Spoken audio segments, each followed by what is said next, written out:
이 이야기는 18년 전 한 양조장에서 사라진 한 남자의 이야기입니다. 딸 부부와 밥 먹는데 갑자기 제자한테 전화 오더니 교수님, 그 술 절대 먹지 마세요. 바로 잔을 집어던졌습니다. 2018년 11월 17일 오후 7시 42분 서울 강남구의 한 한정식집. 가족들과 즐거운 저녁 식사를 하던 한 식품공학과 교수의 손이 갑자기 멈춥니다. 제자의 목소리는 떨리고 있었습니다. 교수님, 지금 드시려는 그 전통주 절대 드시면 안 됩니다. 술잔 속에는 무엇이 있었을까요? 겉보기엔 맑고 투명한 아무 문제 없어 보이던 그 술에 도대체 무슨 일이 있었던 걸까요? 그리고 18년 전 한 양조장에서 사라진 한 남자의 이야기가 지금 이 순간과 어떻게 연결되는지 여러분은 상상도 못하실 겁니다. 2000년 3월 15일 안동 풍산읍 정림 양조장에서 대표가 실종됐어요. 그리고 그 사람이 발효조 안에서 이연주의 설명이 계속됐지만 김 교수의 귀에는 제대로 들리지 않았습니다. 그는 단지 테이블 위에 놓인 도자기 술병을 멍하니 바라볼 뿐이었습니다. 18년을 소중히 보관했던 술, 딸의 결혼을 축하하기 위해 아껴뒀던 술, 그 안에 도대체 무엇이 들어있었다는 걸까요? 그리고 이 모든 이야기는 어디서부터 시작된 걸까요? 지금부터 여러분께 들려드릴 이야기는 18년이라는 시간 동안 아무도 몰랐던 한 남자의 마지막 순간과 그것이 만들어낸 끔찍한 비밀에 관한 것입니다. 2000년 3월 15일 수요일 경상북도 안동시 풍산읍. 이른 새벽 5시 알람 소리가 울리기도 전에 정호석 씨는 눈을 떴습니다. 48세 정림 양조장의 대표이자 3대째 전통주를 만들어 온 장인. 그는 30년 넘게 매일 같은 시간에 일어나는 습관을 가지고 있었습니다. 침대 옆 탁자 위에는 안경과 손목시계, 그리고 어제 읽다만 양조기술 서적이 놓여 있었습니다. 그는 조용히 일어나 씻으러 갔습니다. 아내 이순자 씨가 잠에서 깨지 않도록 최대한 소리를 내지 않으려 애썼습니다. 아내는 최근 불면증으로 고생하고 있었거든요. 욕실 거울 앞에 선 정호석 씨, 거울 속 자신의 얼굴을 보며 잠시 생각에 잠겼습니다. 이마의 주름이 조금 더 깊어진 것 같았습니다. 머리카락 사이로 보이는 흰머리도 늘었고요. 하지만 눈빛만큼은 여전히 또렷했습니다. 더 좋은 술을 만들겠다는 열정이 그의 눈에서 빛나고 있었습니다. 면도를 마치고 옷을 갈아입었습니다. 남색 작업복. 주머니에는 항상 작은 노트와 펜을 넣고 다녔습니다. 발효 상태를 수시로 체크하고 메모하는 게 그의 방식이었으니까요. 작업복상의 왼쪽 가슴에는 정림 양조장이라는 글자가 수놓아져 있었습니다. 그의 할아버지가 1955년에 시작한 이 양조장의 이름이었죠. 부엌으로 내려갔을 때 의외로 아내가 일어나 있었습니다.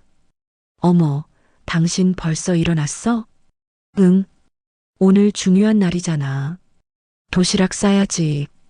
이순자 씨는 남편을 위해 정성껏 도시락을 준비했습니다. 김치찌개, 계란말이, 시금치나물, 그리고 남편이 좋아하는 멸치볶음. 작은 보온병에는 따뜻한 보리차를 담았습니다. 오늘 새로운 배합 시도하는 날이지? 조심해서 해.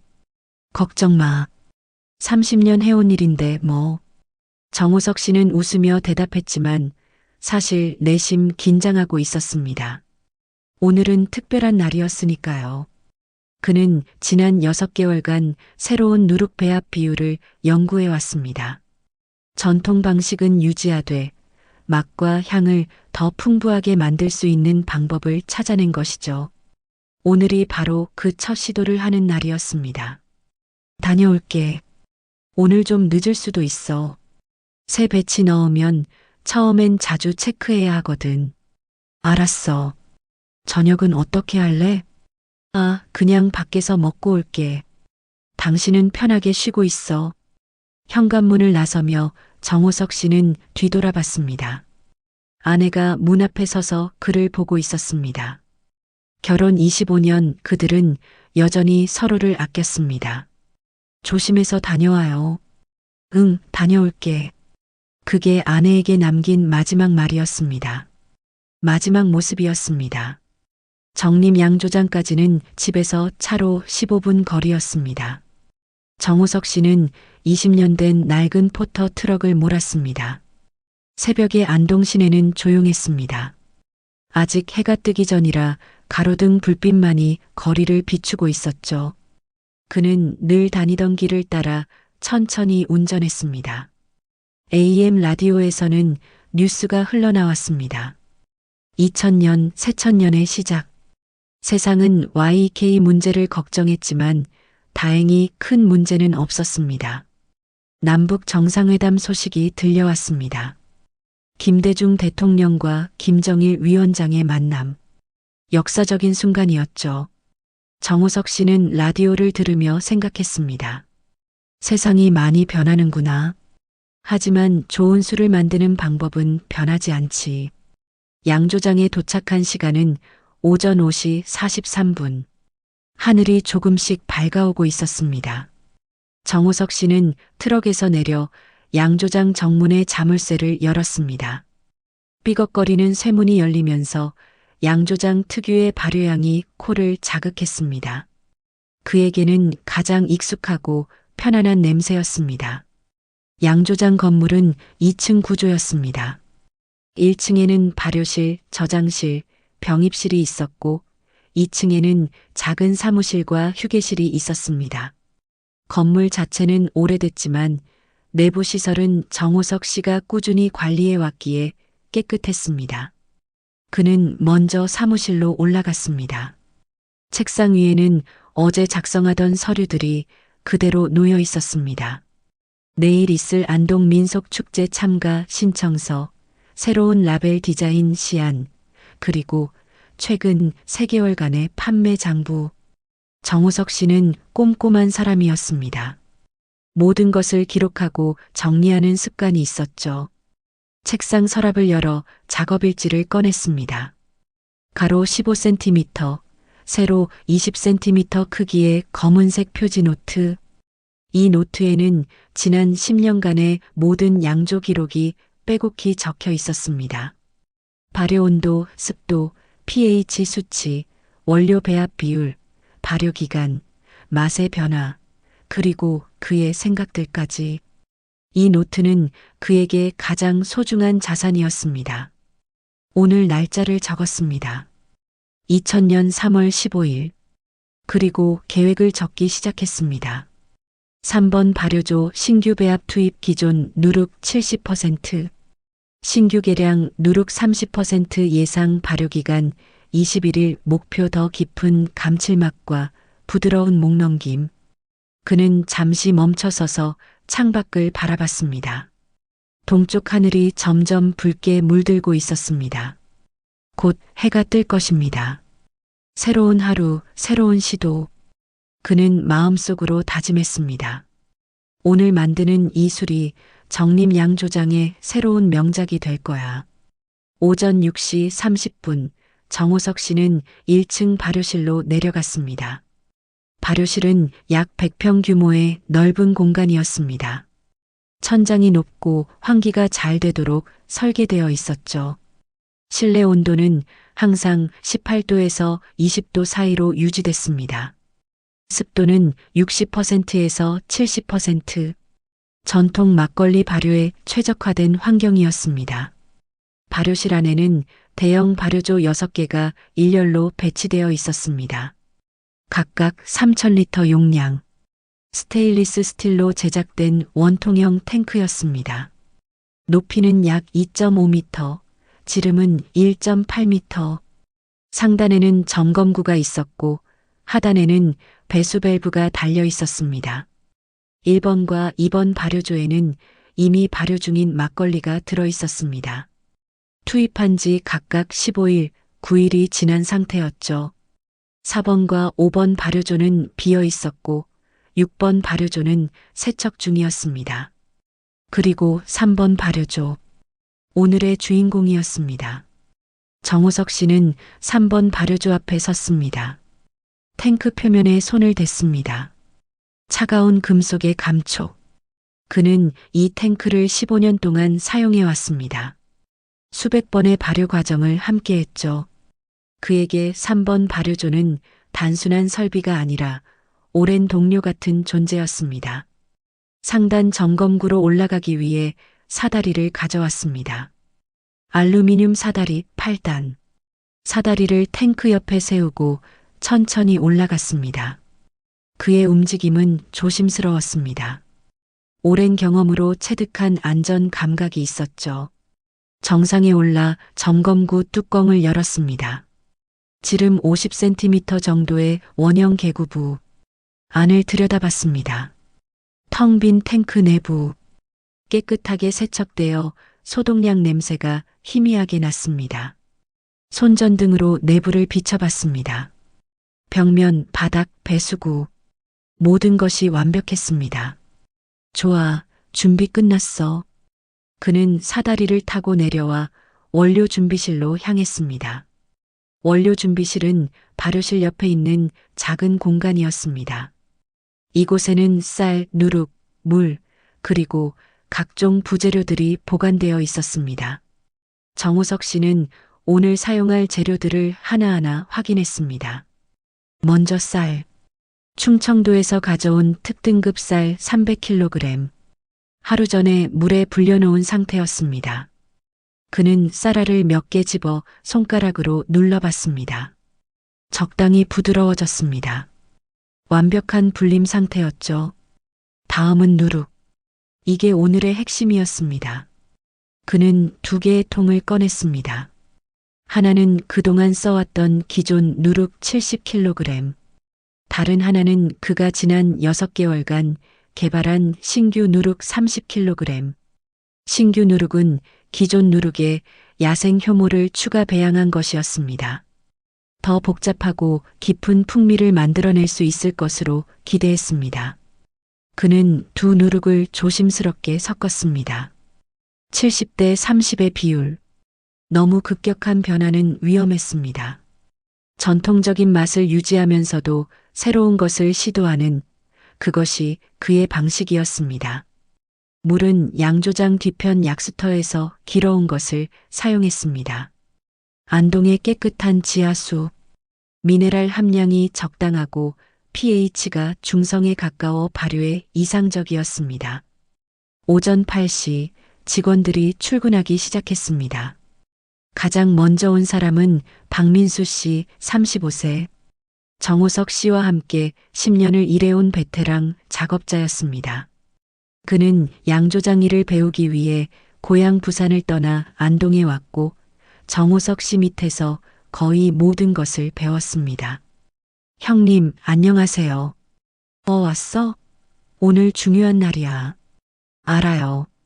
새 배합 시도하는 날이잖아요. 제가 도와드릴게요. 고맙네. 그럼 자네는 쌀 찌는 거 준비해줘. 나는 3번 탱크 최종 점검 좀 할게. 이어서 김영애 C28세와 이철수 C42세가 출근했습니다. 김영애 씨는 병입과 포장을 담당했고 이철수 씨는 배송과 영업을 맡고 있었습니다. 정림 양조장은 총 직원 4명의 작은 규모였지만 그들은 가족처럼 끈끈하게 일했습니다. 오전 9시부터 본격적인 작업이 시작됐습니다. 박민수 씨는 대형 찜통에서 쌀을 쪘습니다. 300kg의 쌀을 3번에 나눠 찌는 작업. 각 배치마다 40분씩 걸렸습니다. 김이 모락모락 나는 찜통 앞에서 그는 온도계와 타이머를 주시했습니다. 쌀은 정확히 100도에서 40분간 쪄야 했습니다. 너무 덜 쪄지거나 오버하게 쪄도 발효에 문제가 생길 수 있었죠. 정우석 씨는 그 사이 발효조를 최종 점검했습니다. 온도 센서, 압력 밸브, 배수 시스템. 그는 작업 일지를 들고 하나하나 체크하며 메모했습니다. 3번 탱크 온도 센서 정상, 압력 밸브 정상, 배수구 정상, 점검구 실링 상태 양호. 오전 10시 15분 첫 번째 배치의 쌀이 다 쪄졌습니다. 박민수 씨가 찜통을 열자 뜨거운 김이 확 솟아올랐습니다. 완벽하게 익은 쌀의 고소한 냄새가 발효실을 가득 채웠습니다. 형님, 첫 배치 끝났어요. 좋아, 식히는 거 시작해. 쪄진 쌀을 넓은 스테인리스 스틸 트레이에 펼쳐 식혔습니다. 실내 온도까지 식혀야 누룩을 섞을 수 있었거든요. 너무 뜨거우면 누룩의 효모가 죽어버리니까요. 오전 10시 30분. 정우석 씨와 박민수 씨가 잠시 쉬고 있었습니다. 작은 휴게실에서 차를 마시며 이야기를 나눴습니다. 형님, 이번 세배합 자신 있으세요? 글쎄, 해봐야 알지. 하지만 테스트 결과는 좋았어. 맛도 좋고 향도 더 깊어졌거든. 그럼 이게 성공하면 우리 양조장 대표 제품으로 밀 수 있겠네요? 그래야지. 요즘 경쟁이 얼마나 심한데. 대기업들이 전통주 시장에 뛰어들고 있잖아. 우리 같은 소규모 양조장이 살아남으려면 차별화가 필요해. 정우석 씨의 눈빛이 진지해졌습니다. 그는 이 양조장을 아들에게 물려주고 싶었습니다. 아들 정민호는 현재 대학교 3학년. 경영학을 전공하고 있었지만 아버지의 뒤를 이을 의향을 보였습니다. 그래서 정우석 씨는 더욱 좋은 제품을 만들고 싶었습니다. 아들이 자랑스럽게 이어받을 수 있는 양조장을 만들고 싶었던 거죠. 민수야, 자네도 알다시피 이 일은 쉽지 않아. 하지만 보람 있어. 사람들이 우리 술 마시고 행복해하는 모습 볼 때 그게 바로 이 일을 하는 이유야. 저도 형님한테 배운 게 많아요. 처음 왔을 때는 아무것도 몰랐는데 이제는 혼자서도 술 빚을 수 있게 됐잖아요. 자네는 재능이 있어. 코도 좋고 손도 빨라. 앞으로 더 많이 가르쳐 줄게. 박민수 씨는 고마움에 눈시울이 붉어졌습니다. 그에게 정우석 씨는 단순한 상사가 아니라 스승이었습니다. 형님, 점심 뭐 먹을까요? 제가 밖에 나가서 사올까요? 아니, 괜찮아. 집사람이 도시락 싸줬어. 자네들은 밖에 나가서 먹고 와. 형님은요? 나는 작업 계속할 거야. 두 번째, 세 번째 배치도 처리해야 하고 식은 쌀에 누룩 섞는 것도 해야 하거든. 제가 도와드릴게요. 아니야, 자네는 가서 밥 먹고 와. 오후에 같이 하자. 박민수 씨는 잠시 망설였지만 결국 고개를 끄덕였습니다. 그럼 제가 1시쯤 돌아올게요. 그래, 천천히 먹고 와. 그리고 그게 박민수 씨가 정우석 씨와 나눈 마지막 대화였습니다. 오전 10시 47분. CCTV에 포착된 마지막 모습. 정우석 씨는 3번 발효조 앞에 서 있었습니다. 한 손에는 작업일지를 들고 있었고 다른 손에는 손전등을 들고 있었습니다. 그는 사다리를 타고 천천히 올라갔습니다. CCTV 화면 속에서 그는 점검구를 열고 안을 들여다봤습니다. 손전등 불빛이 탱크 내부를 비췄습니다. 그는 무언가를 확인하는 듯 고개를 깊이 숙였습니다. 그리고 그 다음 순간 CCTV 화면에 이상한 점이 발견됐습니다. 정우석 씨의 상체가 흔들렸습니다. 마치 균형을 잃은 것처럼. 그는 한 손으로 점검구 테두리를 잡으려 했지만 손이 미끄러졌습니다. 작업일지가 공중으로 날아갔습니다. 그의 몸이 앞으로 기울었습니다. 그리고 그는 점검구 안으로 사라졌습니다. 탱크 안으로. 그 순간은 불과 2초 남짓이었습니다. 너무 빨라서 무슨 일이 일어났는지 제대로 파악하기도 어려운 순간이었죠. 작업일지만이 천천히 바닥으로 떨어졌습니다. 펼쳐진 채로. 발효실은 다시 조용해졌습니다.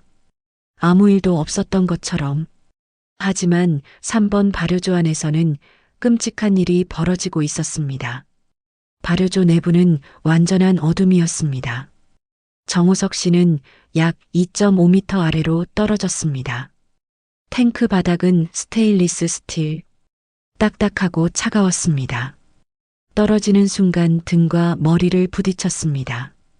극심한 통증이 그를 엄습했습니다. 으악! 그는 비명을 질렀습니다. 하지만 탱크 밖으로는 소리가 거의 새어나가지 않았습니다. 밀폐된 금속 탱크는 훌륭한 방음벽이었습니다. 설사 누군가 발효실에 있었다 해도 들을 수 없었을 겁니다. 정우석 씨는 정신을 차리려 애썼습니다. 온몸이 아팠습니다. 특히 왼쪽 다리, 발목을 삐끗한 것 같았습니다. 어둠 속에서 그는 주변을 더듬었습니다. 매끄러운 금속 벽면, 탈출구를 찾아야 했습니다. 머리 위를 올려다봤습니다. 점검구가 보였습니다. 작은 원형빛, 하지만 너무 높았습니다. 2.5m, 그리고 탱크 내부 벽면은 완전히 매끄러웠습니다. 잡을 곳이 없었습니다. 살려주세요. 누구 없어요. 그는 소리쳤습니다. 목이 터져라 외쳤습니다. 하지만 아무도 대답하지 않았습니다. 박민수는 점심 먹으러 나갔고 다른 직원들도 자리에 없었습니다. 정우석 씨는 점프를 시도했습니다. 점검구 테두리를 잡으려고. 하지만 발목 부상 때문에 제대로 뛸 수 없었습니다. 몇 번을 시도했지만 실패했습니다. 손끝이 테두리에 닿기는 했지만 잡을 수는 없었습니다. 시간이 흘렀습니다. 5분, 10분, 15분. 그리고 그는 이상한 점을 느끼기 시작했습니다. 숨쉬기가 힘들어졌습니다. 머리가 어지러웠습니다. 탱크 내부의 공기. 정우석 씨는 그제야 깨달았습니다. 이 탱크는 이틀 전까지 발효 중이었습니다. 발효 과정에서 생성된 이산화탄소가 아직 남아 있었던 겁니다. 이산화탄소는 공기보다 무거워서 탱크 바닥에 가라앉아 있었습니다. 산소 부족. 그는 가빠지는 숨을 몰아쉬었습니다. 패닉이 왔습니다. 심장이 격하게 뛰었습니다. 그럴수록 산소가 더 빨리 소모됐습니다. 안 돼. 이렇게 끝날 순 없어. 그는 주머니를 뒤졌습니다. 휴대폰? 하지만 없었습니다. 사무실 책상 위에 두고 온 것이 기억났습니다. 절망감이 밀려왔습니다. 의식이 흐려지기 시작했습니다. 그는 바닥에 주저앉았습니다. 손에서 힘이 빠졌습니다. 눈꺼풀이 무거워졌습니다. 마지막 순간 그는 가족을 생각했습니다. 아내 순자, 아들 민호, 딸 수진. 그들의 얼굴이 주마등처럼 스쳐갔습니다. 미안해, 미안해. 그리고 의식을 잃었습니다. 오후 12시 17분. 정우석 씨의 심장이 멈췄습니다. 3번 발효조 바닥에 홀로. 오후 1시 12분. 아내 이순자 씨가 남편에게 전화를 걸었습니다. 점심은 먹었는지 확인하려고. 하지만 전화는 계속 울리기만 했습니다. 이상하네. 바쁘신가? 그녀는 걱정하지 않았습니다. 남편이 작업에 집중하면 전화를 못 받는 경우가 종종 있었으니까요. 오후 1시 20분. 박민수 씨가 양조장으로 돌아왔습니다. 김영애 씨, 이철수 씨도 함께 왔습니다. 그들은 발효실로 들어갔습니다. 형님, 돌아왔습니다. 대답이 없었습니다. 형님? 박민수 씨는 주위를 둘러봤습니다. 정우석 씨의 모습이 보이지 않았습니다. 사무실에 있나 싶어 2층으로 올라갔지만 역시 없었습니다. 이상한데 어디 가셨지? 바닥에 떨어진 작업일지를 발견했습니다. 펼쳐진 채로. 박민수 씨는 그것을 집어들었습니다. 이게 왜 여기? 불안감이 엄습했습니다. 정우석 씨는 작업일지를 절대 함부로 두지 않는 사람이었습니다. 항상 조심스럽게 다루고 작업이 끝나면 사무실에 보관했죠. 형님, 정 사장님, 목소리를 높여 불렀지만 대답이 없었습니다. 김영애 씨와 이철수 씨도 양조장 구석구석을 뒤졌습니다. 원료실, 저장실, 병입실, 심지어 화장실까지. 하지만 어디에도 정우석 씨는 없었습니다. 오후 1시 45분. 박민수 씨가 정우석 씨의 집으로 전화를 걸었습니다. 여보세요, 사모님. 혹시 사장님 집에 가셨나요? 아니요. 양조장에 있어야 하는데. 그게 안 보이세요. 뭐라고요? 무슨 말이에요? 이순자 씨의 목소리가 떨리기 시작했습니다. 저희가 지금 찾고 있는데 양조장 어디에도 안 계세요. 지금 당장 가볼게요. 오후 2시 10분. 이순자 씨가 양조장에 도착했습니다. 그녀의 얼굴은 창백했습니다. 당신 어디 있어요? 그녀는 양조장 안을 뒤지기 시작했습니다. 직원들과 함께. 하지만 남편은 어디에도 없었습니다. 그때 이철수 씨가 주차장을 확인했습니다. 사모님, 사장님 트럭이 그대로 있어요. 트럭은 아침에 주차한 그 자리에 그대로 있었습니다. 시동키도 사무실에 걸려 있었습니다. 정우석 씨는 분명 양조장을 떠나지 않았습니다. 그럼 대체 어디로 간 거예요? 이순자 씨는 무너져 내렸습니다. 불안이 공포로 변했습니다. 오후 2시 30분. 경찰에 신고가 접수됐습니다. 안동경찰서입니다. 저희 남편이 사라졌어요. 양조장에서 일하다가 갑자기. 신고를 받은 경찰은 즉시 출동했습니다. 안동경찰서 형사과 이재명 형사 당시 40세가 현장에 도착한 것은 오후 3시였습니다.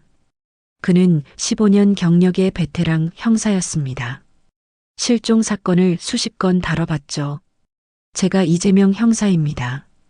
상황 설명 부탁드립니다. 박민수 씨가 오전부터의 상황을 설명했습니다. 정우석 씨가 새로운 배합 작업을 하고 있었다는 것, 오전 10시 30분에 마지막으로 대화를 나눴다는 것, 점심 먹고 돌아왔을 때 사라졌다는 것. 이재명 형사는 꼼꼼히 메모했습니다. CCTV는 있습니까? 네, 발효실에 한 대 있습니다. 영상 확인 좀 해봅시다. 사무실로 올라가 CCTV 모니터를 켰습니다. 오전 10시부터 재생했습니다. 화면에서 정우석 씨가 보였습니다. 3번 발효조 앞에 사다리를 세우고 올라가는 모습, 점검구를 여는 모습, 그리고 잠깐 여기 다시 한번 봅시다. 이재명 형사가 화면을 되감았습니다. 느린 재생으로 다시 봤습니다. 정우석 씨가 점검구를 들여다보는 장면, 상체가 흔들리는 장면, 그리고 작업일지가 떨어지는 장면. 이건 박민수 씨의 얼굴이 굳었습니다. 설마 탱크 안으로? 탱크 안에 뭐가 있습니까? 지금은 아무것도 없습니다. 비어 있어요. 확인해 봐야겠습니다. 일행은 발효실로 내려갔습니다. 3번 발효조 앞에 섰습니다. 이재명 형사는 사다리를 타고 올라갔습니다. 점검구를 열었습니다. 손전등으로 안을 비췄습니다. 텅 비어 있었습니다. 하지만 그는 이상한 점을 발견했습니다. 탱크 바닥에 무언가 있었습니다. 작은 물체. 그는 눈을 가늘게 뜨고 자세히 봤습니다. 안경이었습니다. 저기 안경이 있습니다. 뭐라고요? 박민수 씨가 다급히 물었습니다. 사장님 안경 맞습니까? 네. 그거 사장님 안경이에요. 순간 발효실이 조용해졌습니다. 모두가 같은 생각을 했습니다. 정우석 씨가 탱크 안으로 떨어졌다는 것을. 탱크 안으로 들어가야겠습니다. 이재명 형사는 즉시 구조대에 연락했습니다. 안전장비를 갖춘 소방대원 3명이 도착했습니다. 그들은 산소호흡기와 안전 로프를 착용하고 탱크 안으로 들어갔습니다. 하지만 아무것도 발견하지 못했습니다. 안경만 있을 뿐 정호석 씨의 흔적은 어디에도 없었습니다. 그날 밤 본격적인 수사가 시작됐습니다. 안동경찰서는 실종 사건 전담팀을 구성했습니다. 이재명 형사가 팀장을 맡았습니다. 5명의 형사가 투입됐습니다. 현재까지 확인된 사실입니다. 피해자 정호석 씨는 오전 10시 47분 3번 발효조 점검구를 통해 탱크 내부로 떨어졌습니다. 하지만 탱크 안에서 시신이나 흔적이 발견되지 않았습니다. 이게 뭘 의미합니까? 한 형사가 말했습니다. 2가지 가능성이 있습니다. 하나, 정호석 씨가 스스로 탱크 안에서 빠져나왔다. 2, 누군가 그를 탱크에서 꺼냈다. 첫 번째 가능성은 낮습니다. 탱크 내부는 2.5m 깊이고 벽면이 매끄럽습니다.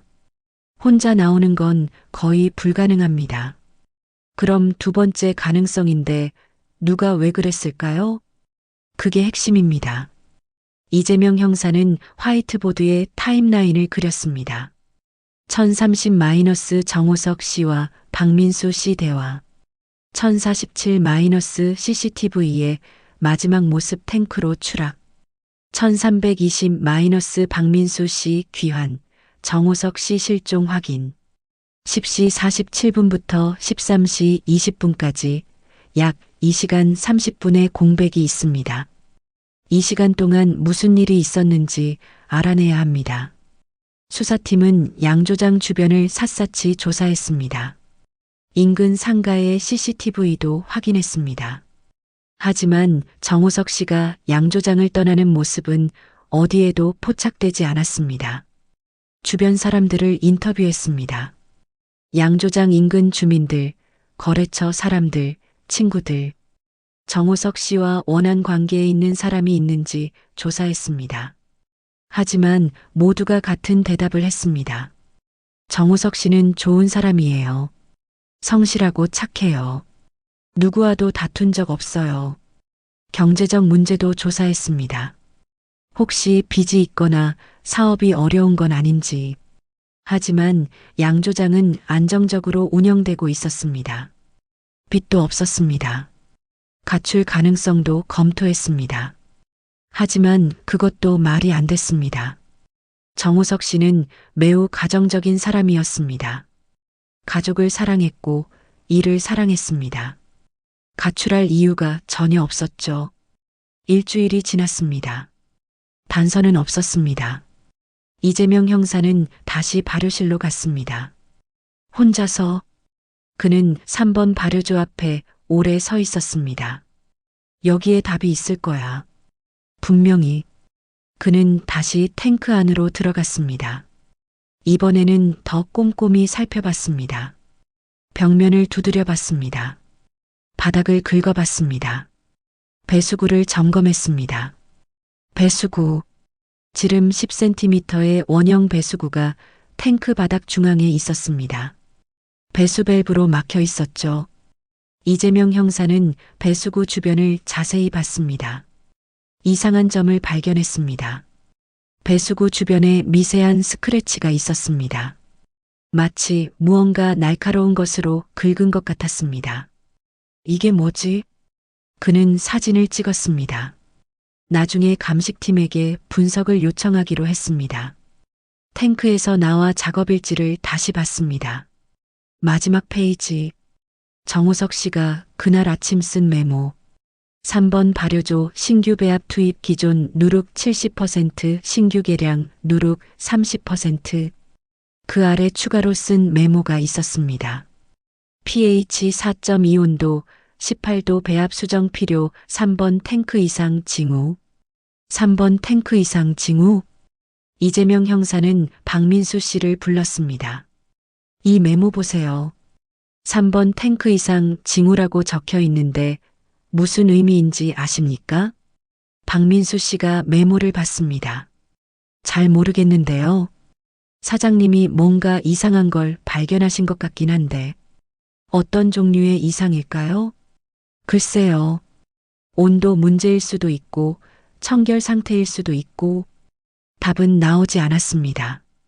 한 달이 지났습니다. 수사는 진전이 없었습니다.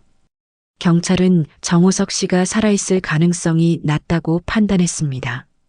하지만 시신이 없으니 사망으로 처리할 수도 없었습니다. 사건은 미제 사건으로 분류됐습니다. 정호석 씨의 가족은 무너졌습니다. 아내 이순자 씨는 매일 양조장에 나와 남편을 기다렸습니다. 당신 왜 안 나타나요? 어디 있어요? 그녀는 발효실에 앉아 하염없이 울었습니다. 3번 발효조를 바라보며 남편이 마지막으로 있었던 곳. 아들 정민호는 학교를 휴학했습니다.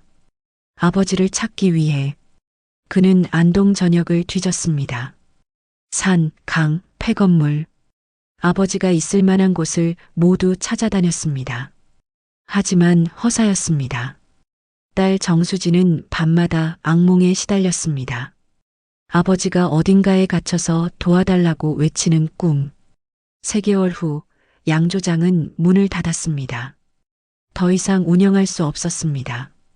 정호석 씨 없이는 양조장은 돌아갈 수 없었으니까요. 직원들은 해고됐습니다. 박민수 씨는 부산으로 돌아갔습니다. 눈물을 흘리며 형님 미안해요. 제가 그날 같이 있었어야 했는데. 설비는 그대로 뒀습니다. 언젠가 남편이 돌아올 거라는 희망으로 6개의 발효조, 모든 기계, 원료들, 모든 것이 그날 그대로 멈춰섰습니다. 시간이 흘렀습니다.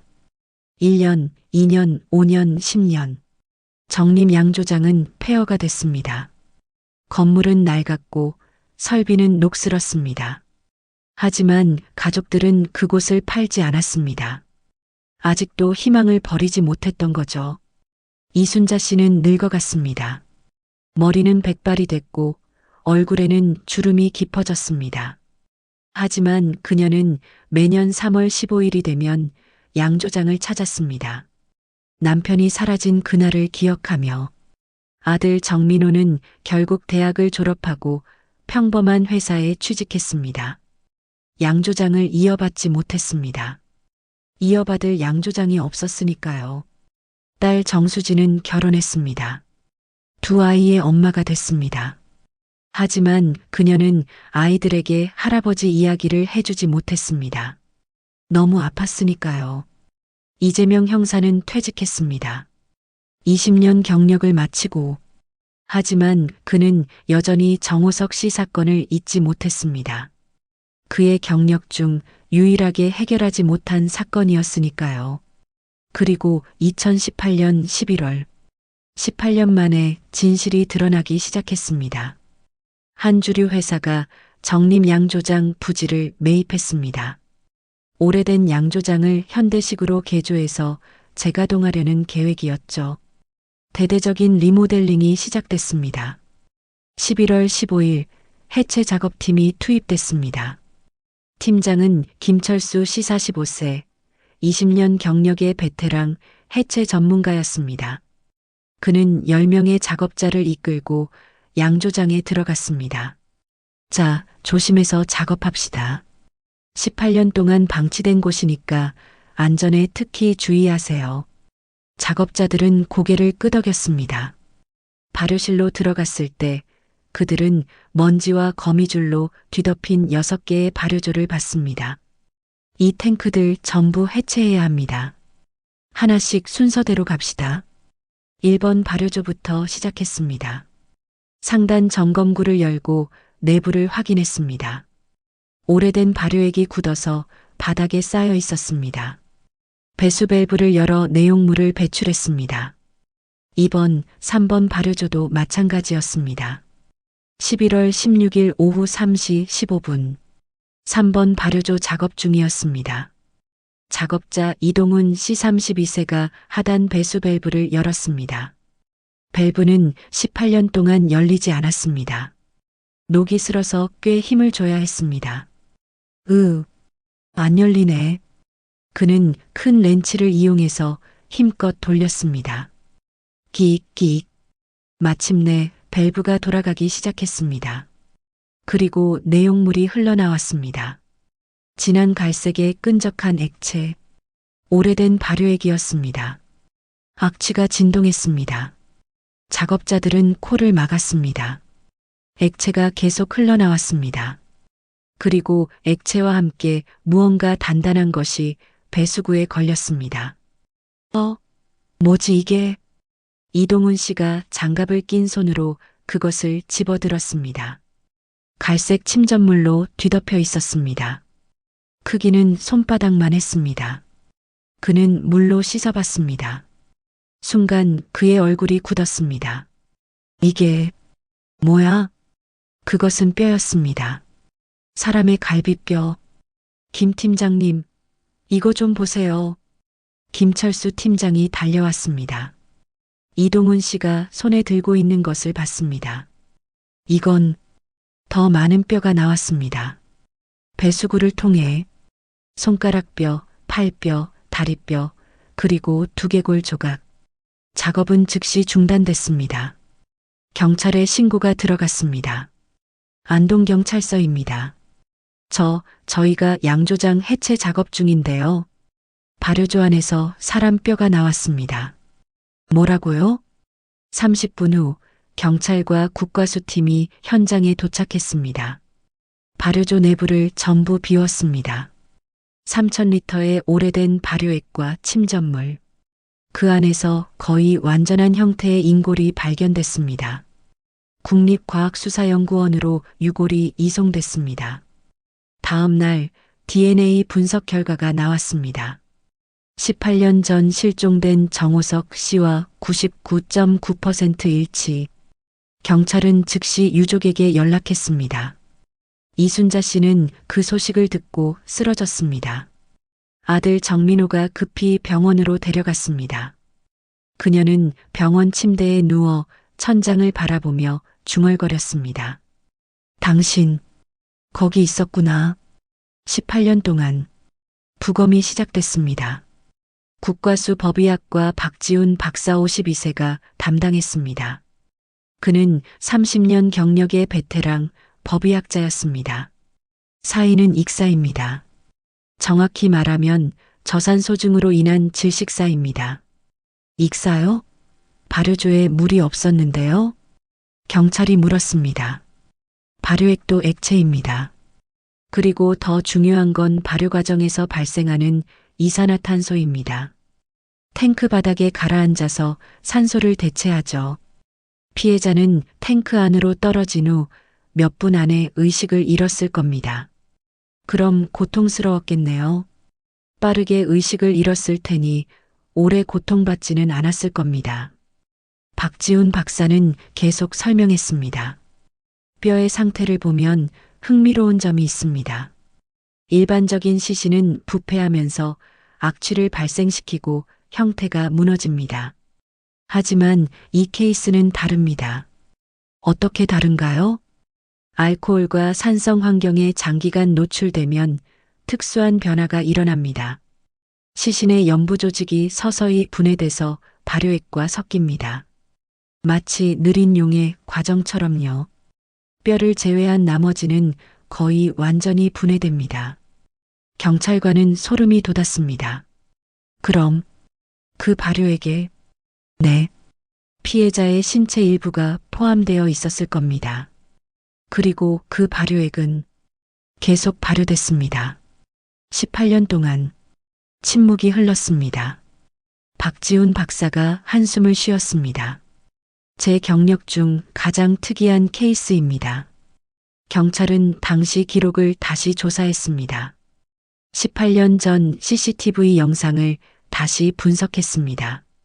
그리고 왜 정호석 씨가 발견되지 않았는지 이해하게 됐습니다. 당시 수사팀은 3번 발효조 안을 확인했습니다. 하지만 그들은 탱크가 비어 있다고 판단했죠. 왜냐하면 액체가 없었으니까요. 하지만 실제로는 탱크 바닥에 약 30cm 깊이의 발효액이 남아 있었습니다. 오래되어서 진득하게 굳은 상태였죠. 그리고 정호석 씨의 시신은 그 발효액 속에 잠겨 있었습니다. 당시 수사관들은 손전등으로 위에서 내려다만 봤습니다. 실제로 탱크 바닥까지 내려가서 확인하지 않았죠. 그래서 발견하지 못한 겁니다. 만약 당시 배수 밸브를 열어서 바닥을 완전히 비웠다면 발견할 수 있었을 겁니다. 하지만 그들은 그렇게 하지 않았습니다. 이재명 전 형사는 그 소식을 듣고 자책했습니다. 내가 더 철저히 조사했어야 했는데.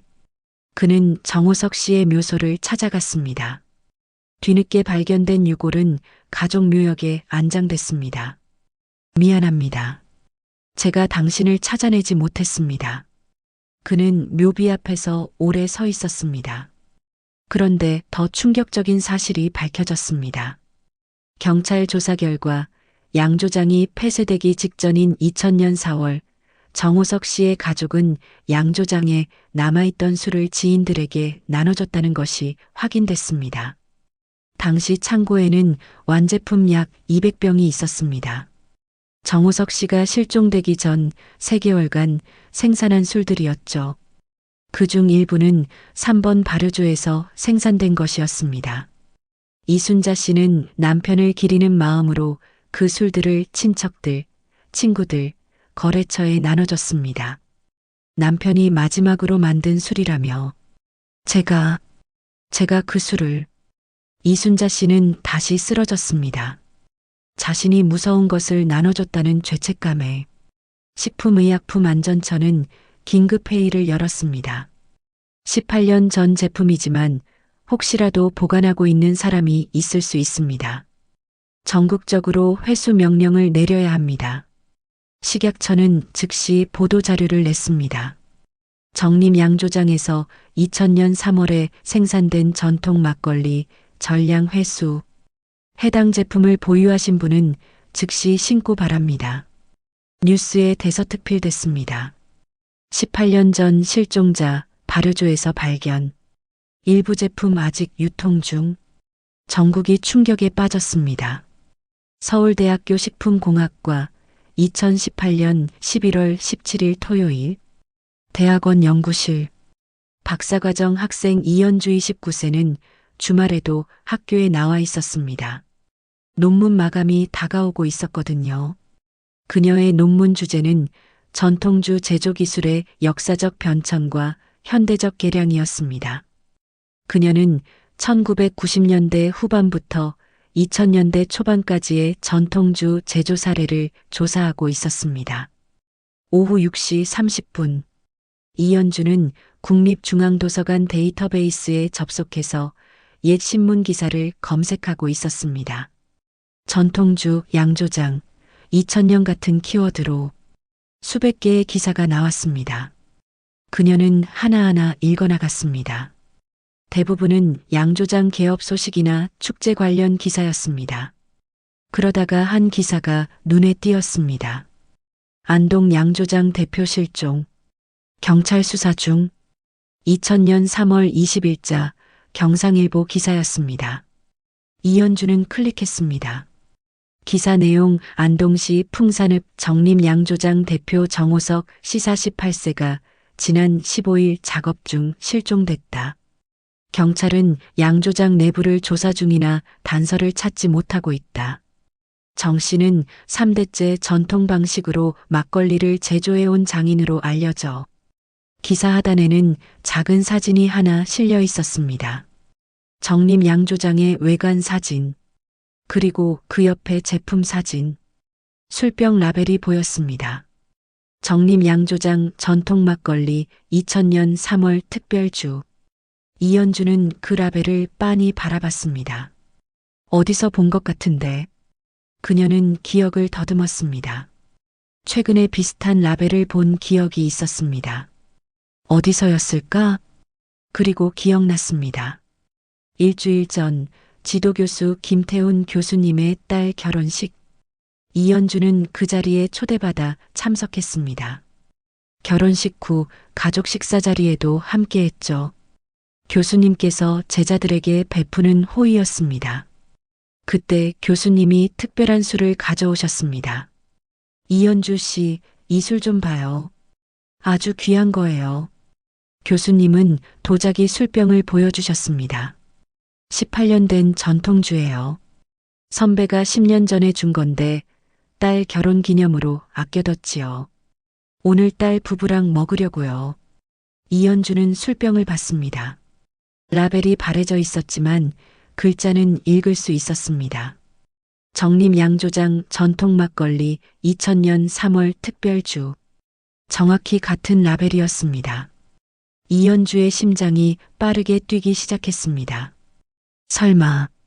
그녀는 재빨리 추가 검색을 했습니다. 정림 양조장, 정호석, 실종 사건. 그리고 오늘 아침에 나온 뉴스 기사를 발견했습니다. 18년 전 실종자 발효조에서 발견. 3번 발효조에서 생산된 술 일부 유통 중. 식약처 긴급 회수 명령. 기사를 읽는 이연주의 손이 떨렸습니다. 교수님이 가지고 계신 술. 2000년 3월에 생산된 정림 양조장 막걸리. 그것은 정호석 씨가 실종된 바로 그 시기, 바로 그 양조장에서 만들어진 것이었습니다. 그리고 뉴스에 따르면 3번 발효조에서 생산된 술 일부가 아직 유통 중이라고 했습니다. 만약 교수님이 가지신 술이 3번 발효조에서 나온 거라면 상상만으로도 끔찍했습니다. 그녀는 즉시 교수님께 전화를 걸어야 한다고 생각했습니다. 하지만 확신이 없었습니다. 만약 자신의 추측이 틀렸다면 교수님을 괜히 놀라게 하는 건 아닐까? 하지만 만약 맞다면 오후 7시 30분 이연주는 다시 검색을 했습니다. 정림 양조장의 생산 기록, 당시 제품 목록, 회수 대상 제품의 특징, 그리고 식약처 홈페이지에서 상세 공지를 찾았습니다. 회수 대상 제품 정림 양조장 전통 막걸리, 생산일 2000년 2월 20일, 2000년 3월 31일, 특별주 라인 도자기 용기, 라벨 표기 사항. 모든 것이 일치했습니다. 교수님이 가지신 술과 이연주는 더 이상 망설이지 않았습니다. 오후 7시 41분 그녀는 교수님께 전화를 걸었습니다. 여보세요, 교수님. 응? 현주야, 무슨 일이야? 교수님, 지금 어디세요? 강남에서 딸내랑 저녁 먹고 있는데. 왜 그래? 교수님, 혹시 일주일 전 결혼식 때 말씀하셨던 그 술 아직 안 드셨죠? 방금 따르려던 참인데. 왜 그래? 이연주의 목소리가 급해졌습니다. 교수님, 절대 드시면 안 됩니다. 왜? 무슨 일인데? 그 술은 18년 전에 실종된 사람이 들어있던 발효조에서 만들어진 거예요. 전화 너머로 뭔가 깨지는 소리가 들렸습니다. 김태훈 교수는 충격에 휩싸였습니다. 방금 따른 술잔이 손에서 떨어져 바닥에 깨졌습니다. 술이 대리석 바닥에 흩어졌습니다. 딸 지혜와 사위 준호가 놀라서 그를 바라봤습니다. 아버지, 괜찮으세요? 하지만 김 교수는 대답하지 못했습니다. 그는 단지 테이블 위에 술병을 멍하니 바라볼 뿐이었습니다. 교수님, 들으세요. 전화기에서 이연주의 목소리가 계속됐습니다. 오늘 아침 뉴스 보셨어요? 안동에서 18년 전 실종된 양조장 대표가 발효조 안에서 발견됐어요. 그리고 그 발효조에서 만들어진 술이 일부 유통됐다고요. 식약처가 긴급 회수 명령 내렸어요. 교수님이 가지신 술이 정확히 그 시기, 그 양조장 제품이에요. 김 교수의 얼굴이 창백해졌습니다. 지금, 뭐라고? 제가 지금 확인했어요. 정림 양조장, 2000년 3월 생산, 특별주 라인. 교수님이 일주일 전에 보여주신 술이 맞아요. 김 교수는 휴대폰을 든 손이 떨렸습니다. 그는 술병을 다시 봤습니다. 라벨의 글자들이 흐릿하게 보였습니다. 그럼 이술의 말을 잊지 못했습니다. 네, 그 사람이 발효에게 레스토랑 매니저가 다가왔습니다. 손님 괜찮으십니까? 김 교수는 정신을 차렸습니다. 저기요. 이 술병 절대 치우지 마시고 그대로 두세요. 곧 식약처 사람들이 올 겁니다. 네, 무슨, 제발 부탁드립니다. 아무도 만지지 마세요. 김 교수는 즉시 식약처에 전화했습니다. 상황을 설명했습니다. 30분 후 식약처 직원 2명이 레스토랑에 도착했습니다. 그들은 술병을 조심스럽게 밀봉했습니다. 증거물로 회수하기 위해 교수님 천만다행입니다. 조금만 늦었어도 식약처 직원이 말했습니다. 김 교수는 고개를 끄덕였습니다. 그는 아직도 믿기지 않았습니다. 자신이 마시려던 술에 사람이 들어있었다는 사실을. 그날 밤 김 교수는 잠을 이루지 못했습니다. 계속 생각했습니다. 만약 이현주가 전화하지 않았다면, 만약 자신이 그 술을 마셨다면, 구역질이 났습니다. 화장실로 달려가서 토했습니다. 다음 날 식약처는 회수된 술병을 분석했습니다. 분석 결과는 이현주의 추측을 확인시켰습니다. 그 술은 정림 양조장 3번 발효조에서 2000년 3월 12일에 생산된 것이었습니다. 정우석 씨가 실종된 지 3일 전에 병입된 제품이었죠. 하지만 발효는 그 전부터 시작됐습니다. 2월 20일부터, 그리고 정우석 씨가 3월 15일 발효조에 빠졌을 때 그 발효조에는 아직 병입되지 않은 발효액이 남아 있었습니다. 그 발효액은 정우석 씨의 시신과 함께 18년 동안 발효를 계속했습니다. 그리고 양조장 폐쇄 전 일부 제품이 외부로 나갔던 겁니다. 식약처는 전국적으로 추가 회수 작업을 벌였습니다. 결과적으로 총 17병이 더 회수됐습니다. 회수된 술들의 행방. 5병 정우석 씨의 친척들이 보관하고 있었음 기념으로 마시지 않고 보관. 3병 안동의 한 전통주 수집가가 소장 이미 개봉했으나 아직 마시지 않음. 4병 서울의 한 고급 일식집이 보관 특별한 손님에게 제공하려고 아껴둠. 3병 부산의 한 기업 회장이 소장 선물 받아 보관. 2병 대구의 한 교수가 보관 연구 자료로. 그리고 김태훈 교수가 가지고 있던 1병. 총 18병이 회수됐습니다. 하지만 원래 200병이 생산됐다면 나머지는 어디로 갔을까요? 대부분은 이미 소비됐을 것으로 추정됐습니다. 18년이라는 긴 시간 동안 얼마나 많은 사람들이 그 술을 마셨을까요? 알 수 없었습니다. 식약처는 공식 발표를 했습니다. 회수된 제품에 대한 분석 결과 인체에 직접적인 해는 없는 것으로 확인됐습니다. 하지만 윤리적, 정서적 이유로 전량 폐기 처분할 예정입니다. 뉴스는 연일 이 사건을 다뤘습니다. 18년 전 실종자 발효조 사건, 제자의 통찰력이 교수 구해, 식약처, 문제술 18병 회수, 나머지는 이미 소비 추정, 이현주는 일약 영웅이 됐습니다. 각종 언론 인터뷰 요청이 쏟아졌습니다.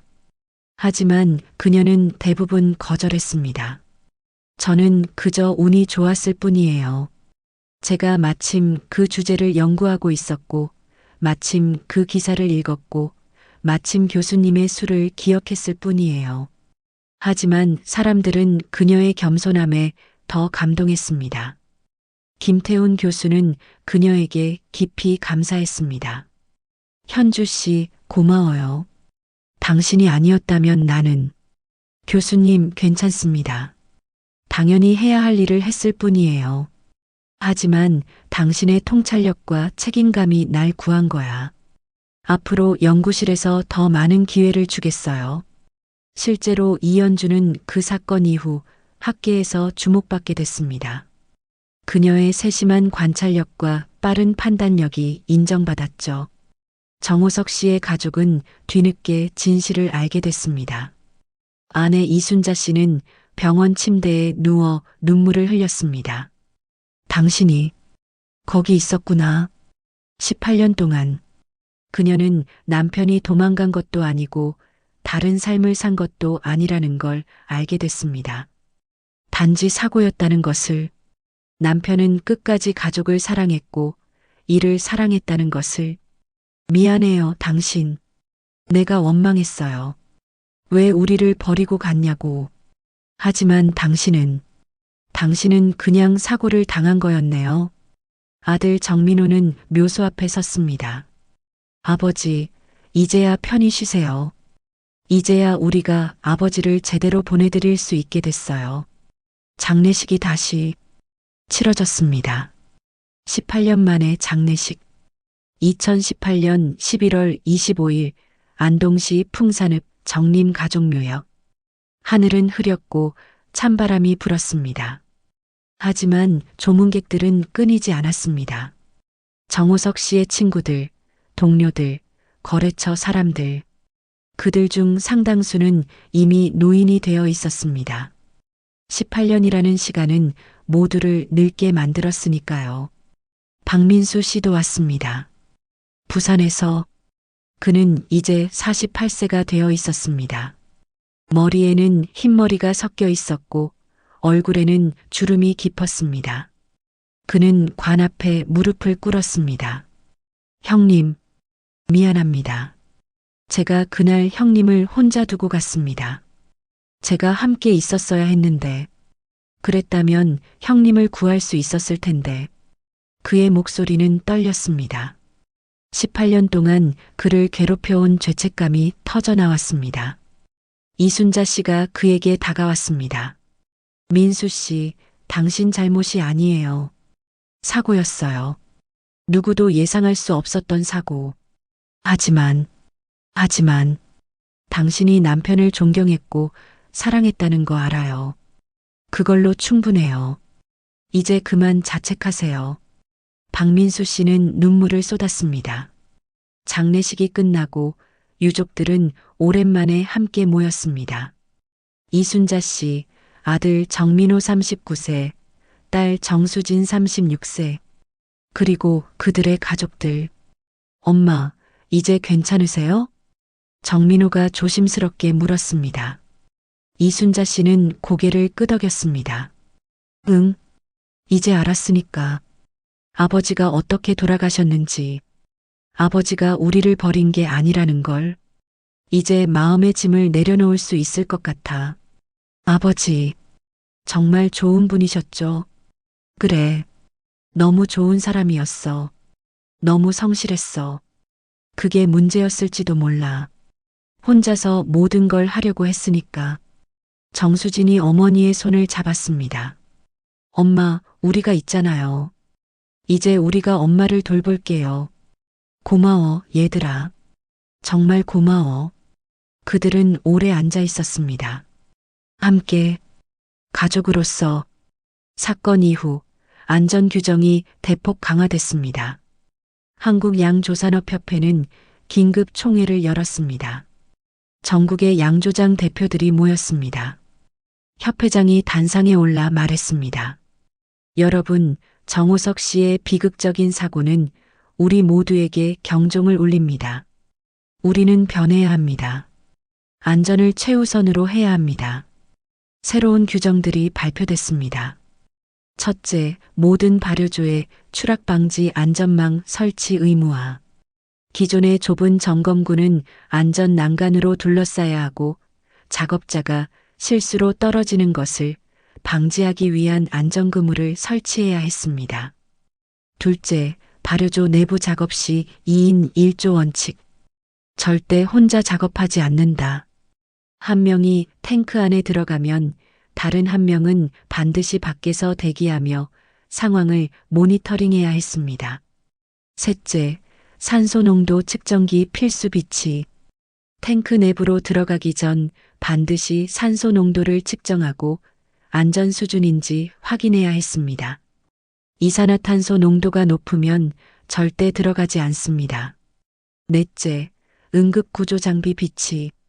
모든 양조장에는 산소호흡기, 안전로프, 비상연락 시스템이 갖춰져야 했습니다.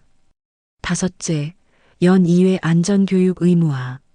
모든 양조장 직원은 안전교육을 받아야 하고 수료증을 받아야만 작업할 수 있었습니다.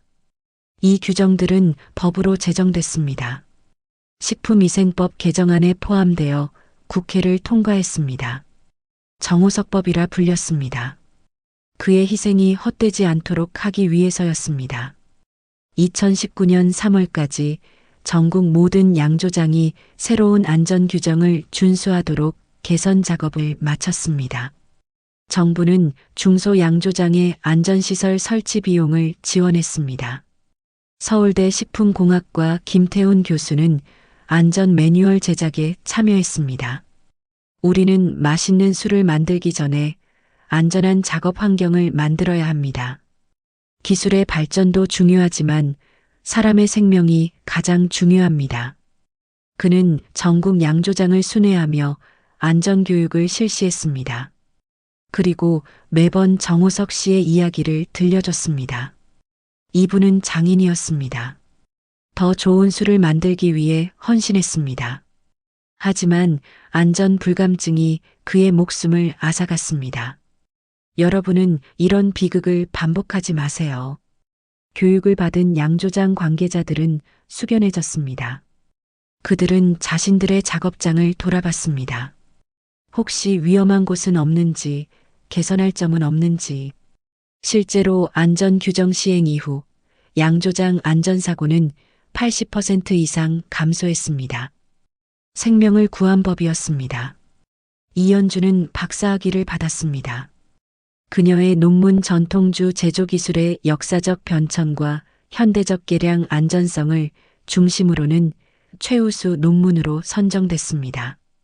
그녀는 논문에서 정호석 씨 사건을 다루며 전통 방식의 가치와 현대적 안전 기준의 조화를 강조했습니다. 졸업식 날 김태훈 교수가 그녀에게 말했습니다. 현주 씨, 당신은 학자로서 가져야 할 가장 중요한 자질을 가지고 있어요. 세심한 관찰력, 책임감, 그리고 행동력. 앞으로 훌륭한 연구자가 될 거예요. 감사합니다, 교수님. 교수님께 배운 게 많습니다. 아니야, 내가 오히려 당신에게 배웠어. 지식만으로는 부족하다는 걸. 그 지식을 실제로 활용할 수 있는 용기가 필요하다는 걸. 이연주는 이후 식품안전청에서 일하게 됐습니다. 그녀는 전통식품의 안전성 연구부서에 배치됐고 많은 사람들의 안전을 지키는 일을 하게 됐습니다. 2019년 3월 15일 정호석 씨가 사망한 지 정확히 19년이 되는 날 안동시에서는 추모 행사가 열렸습니다. 정림 양조장 터에 작은 추모비가 세워졌습니다. 비문에는 이렇게 적혀 있었습니다. 정호석 1952-2000 전통을 지키려 했던 장인. 그의 희생이 많은 생명을 구했습니다. 그를 기억합니다. 이순자 씨가 추모비 앞에 섰습니다. 그녀는 이제 73세였습니다. 허리는 굽었고 걸음은 느렸습니다. 하지만 눈빛만큼은 또렷했습니다. 당신 19년이 지났네요. 이제 당신의 이야기를 모두가 알게 됐어요. 당신이 얼마나 술을 사랑했는지, 얼마나 성실했는지, 그리고 당신의 죽음이 얼마나 많은 사람들에게 교훈이 됐는지. 그녀는 꽃을 추모비 앞에 놓았습니다. 정호석 씨가 좋아했던 국화였습니다. 이제 편히 쉬세요. 당신은 충분히 일했어요. 충분히 노력했어요. 이제는 쉴 자격이 있어요. 바람이 불었습니다. 마치 정호석 씨가 대답하는 것 같았습니다. 그로부터 몇 달 후 흥미로운 일이 벌어졌습니다. 정민호가 어머니를 찾아왔습니다. 엄마, 제가 결심한 게 있어요. 뭔데? 정림 양조장을 다시 열고 싶어요. 이순자 씨는 놀랐습니다. 뭐라고? 그곳을 다시? 네. 아버지의 꿈을 이어가고 싶어요. 물론 옛날 방식은 아니에요. 현대적이고 안전한 양조장으로 만들 거예요. 하지만 아버지의 정신은 계승하고 싶어요. 민호야. 엄마, 저는 아버지가 자랑스러워요. 아버지는 전통을 사랑했어요. 좋은 술을 만들려고 노력했어요. 그 마음을 이어받고 싶어요. 이번에는 안전하게 제대로. 이순자 씨의 눈에 눈물이 고였습니다. 당신 아버지가 정말 기뻐하실 거야. 2020년 봄, 새로운 정림 양조장이 문을 열었습니다. 같은 자리가 아니었습니다. 안동시 외곽의 새로운 부지였습니다. 현대적인 시설을 갖춘 깨끗한 건물. 모든 발효조는 최신 안전 기준을 충족했습니다. 산소 측정기, 안전 난간, CCTV, 2인 1조 작업 시스템. 하지만 술을 빚는 방식은 전통을 따랐습니다. 정우석 씨가 남긴 작업 일지를 바탕으로 그가 개발하려 했던 새로운 누룩 배합 비율도 완성했습니다. 정민호는 식품공학을 공부하며 양조 기술을 배웠습니다. 그리고 이현주에게 자문을 구했습니다. 이현주 박사님, 도와주세요. 아버지의 꿈을 실현하고 싶어요. 이현주는 기꺼이 도왔습니다.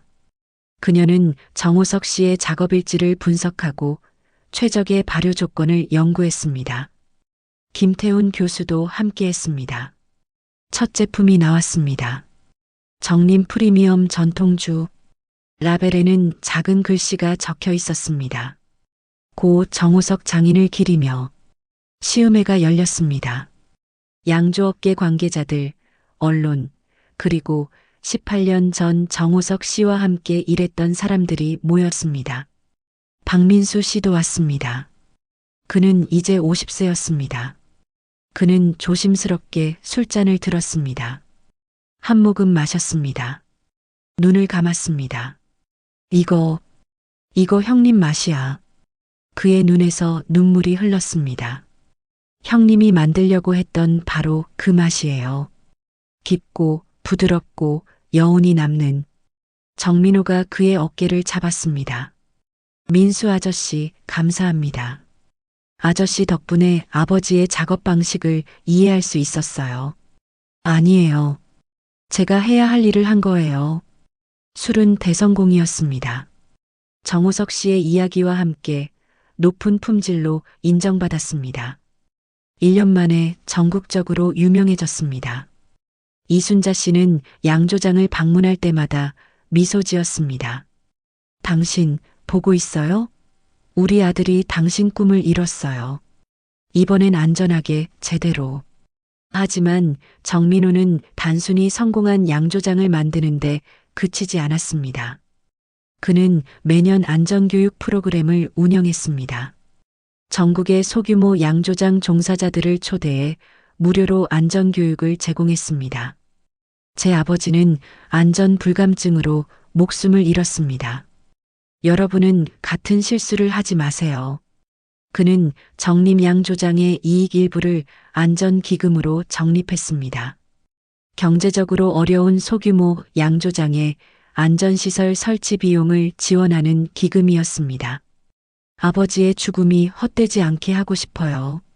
아버지의 희생으로 많은 사람들이 안전해진다면 그것이 아버지를 기리는 가장 좋은 방법이라고 생각해요. 2023년까지 정민호의 기금은 전국 50개 이상의 소규모 양조장을 도왔습니다. 안전 난간, 산소 측정기, CCTV, 응급장비. 그의 도움으로 많은 양조장이 안전해졌습니다. 그리고 실제로 그의 기금으로 안전시설을 설치한 한 양조장에서 사고를 예방한 사례가 있었습니다. 2022년 전남 광양의 한 양조장. 작업자가 발효조 점검 중 실족했지만 안전그물이 그를 받쳐줬습니다. 그는 가벼운 타박상만 입고 무사했습니다. 그 작업자는 정민호에게 감사 편지를 보냈습니다. 정민호 대표님, 감사합니다. 당신의 기금으로 설치한 안전그물이 제 목숨을 구했습니다. 당신 아버지의 희생이 저를 살렸습니다. 정민호는 그 편지를 읽으며 울었습니다. 기쁨의 눈물이었습니다. 아버지, 당신의 죽음이 누군가를 살렸어요. 이제 이야기의 마지막 부분입니다. 우리는 무엇을 배울 수 있을까요? 첫째, 안전은 선택이 아니라 필수입니다. 정우석 씨는 좋은 사람이었습니다. 성실했고 열정적이었고 가족을 사랑했습니다. 하지만 그는 안전을 간과했습니다. 나는 30년 동안 이 일을 해왔어. 괜찮아라는 생각. 그것이 그를 죽였습니다. 베테랑일수록 더 조심해야 합니다. 익숙함은 방심을 낳고 방심은 사고를 낳습니다. 아무리 경험이 많아도 안전수칙은 반드시 지켜야 합니다. 혼자 일하지 마세요. 2인 1조 원칙을 지키세요. 귀찮더라도 시간이 걸리더라도 안전이 우선입니다. 당신의 생명보다 중요한 일은 없습니다. 둘째, 작은 관심이 생명을 구합니다. 이연주는 특별한 영웅이 아니었습니다. 그녀는 단지 자신이 본 것을 기억했고 연결했고 행동했을 뿐입니다. 하지만 그 작은 행동이 김태훈 교수의 생명을 구했습니다. 우리 주변에도 위험은 존재합니다. 오래된 식품, 출처가 불분명한 제품, 검증되지 않은 수제품들. 우리는 때때로 오래됐으니까 귀하다, 전통이니까 안전하다는 착각을 합니다. 하지만 진짜 전통은 안전이 보장될 때만 의미가 있습니다. 오래됐다고 다 좋은 게 아닙니다. 확인하세요. 질문하세요. 의심되면 먹지 마세요. 그리고 주변 사람들에게도 알려주세요. 당신의 작은 관심이 누군가의 생명을 구할 수 있습니다. 셋째, 비극을 교훈으로 바꿀 수 있습니다. 정우석 씨의 죽음은 끔찍한 비극이었습니다. 하지만 그의 가족과 사회는 그 비극을 헛되지 않게 만들었습니다. 새로운 안전규정, 정우석법, 안전교육, 안전기금, 이 모든 것이 그의 희생에서 나왔습니다. 그의 죽음 이후 더 이상 같은 사고는 발생하지 않았습니다. 그의 죽음이 수많은 생명을 구한 것입니다. 우리가 겪는 어려움과 비극을 단순히 슬퍼하는데 그치지 마세요.